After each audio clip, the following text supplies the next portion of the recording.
Pada kesempatan kali ini, kami akan menyampaikan tentang akuntansi sosial lingkungan, yaitu mengenai CSR. Apa itu CSR? Bagaimana prosesnya? Dan apa keuntungannya? Mari kita simak ulasannya. CSR atau Corporate Social Responsibility adalah suatu konsep bahwa organisasi, khususnya perusahaan, memiliki berbagai bentuk tanggung jawab terhadap seluruh pemangku kepentingan.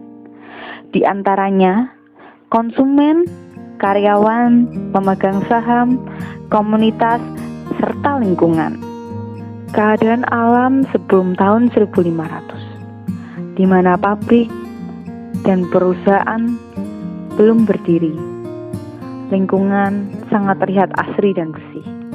Di zaman yang semakin berkembang ini, tentu banyak perusahaan besar yang berlomba-lomba untuk memperoleh laba yang maksimum melalui perebutan pasar atau konsumen.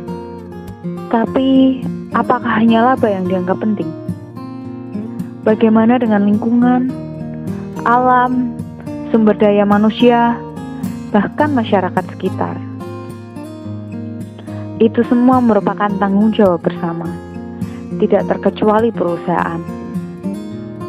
Dengan apa perusahaan dapat menolong? Yap, dengan CSR.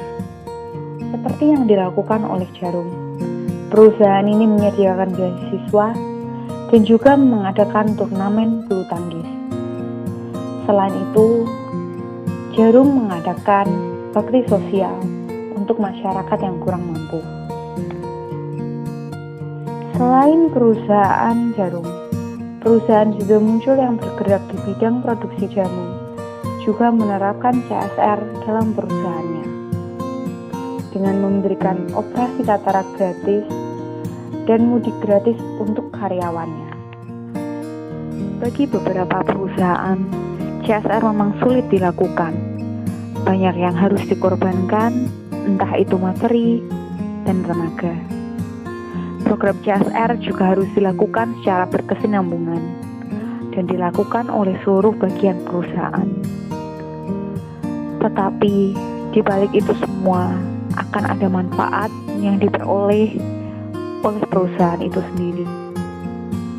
Seperti salah satu pemilik perusahaan terbesar di dunia, yaitu Bill Gates.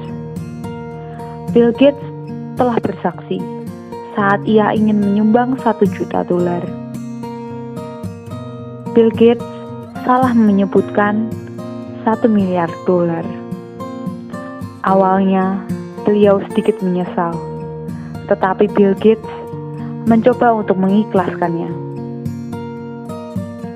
Apa yang terjadi kemudian? Apakah perusahaannya bangkrut? Apakah terjadi hal yang buruk? Tidak. Bill Gates tetap menjadi sepuh jajaran orang terkaya di dunia. Meskipun Bill Gates sudah merasakan dampak positifnya, tidak sedikit perusahaan yang enggan melakukan CSR, tindakan mulia ini. So, tunggu apa lagi? Lakukan semua yang terbaik untuk lingkungan dan sesama. Maka Tuhan juga akan melimpahkan berkat-berkat-Nya berkali-kali lipat.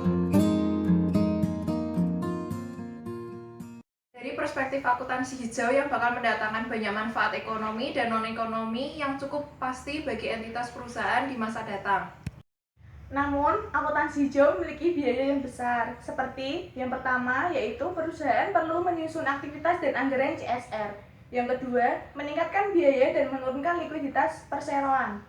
Yang ketiga, menaikkan risiko keuangan, risiko bisnis, dan risiko pasar jangka panjang.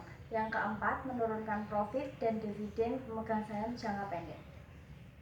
Benefit CSR antara lain meningkatkan apresiasi stakeholder, dan yang kedua meningkatkan pangsa pasar dan laba perusahaan jangka panjang. Lalu yang ketiga, meningkatkan etos kerja dan dedikasi stakeholder internal. Dan yang keempat, menurunkan gejolak sosial dan resistensi masyarakat serta pemerintah. Dan yang terakhir adalah meningkatkan reputasi dan citra perusahaan. Ayo terapkan CSR dan akuntansi hijau.